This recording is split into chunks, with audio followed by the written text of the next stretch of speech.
2 years on from the meltdowns at the Fukushima nuclear plant, the true working conditions in and around the stricken reactors are slowly emerging. In an exclusive interview, one nuclear worker sent in to help tackle the meltdowns has told the ABC how he was deliberately ordered into a building flooded with highly radioactive water, a mission that left 2 of his colleagues with radiation burns. The worker says he was told by his supervisors to keep working in the dangerous situation, despite his radiation reader constantly beeping out warnings. North Asia correspondent Mark Willisey reports from Fukushima.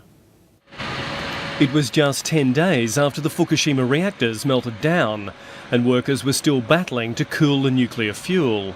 One of those sent into the high radiation zone was this nuclear veteran. The ABC agreed to hide his identity because he fears reprisals for speaking out. I was ordered to go into the turbine building of Reactor 3 to lay a cable to get the power working again. Shinichi and his 5 co-workers cut their way through a wall and entered the blacked-out turbine building. It was then they discovered just how dangerous the situation was.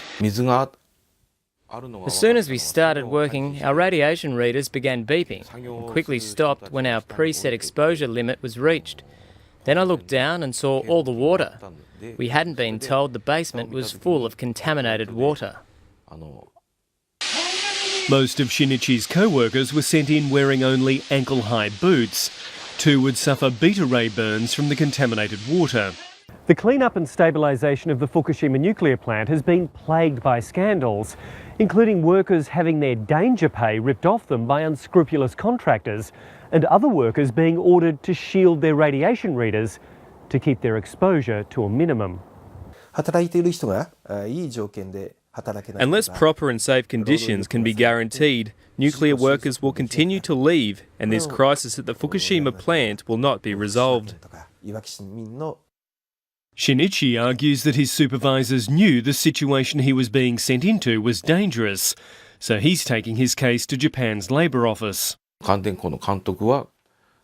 My supervisor said our radiation readers were malfunctioning. That's why they were beeping so much. He said that we had to keep working. So although I was scared, I could not leave.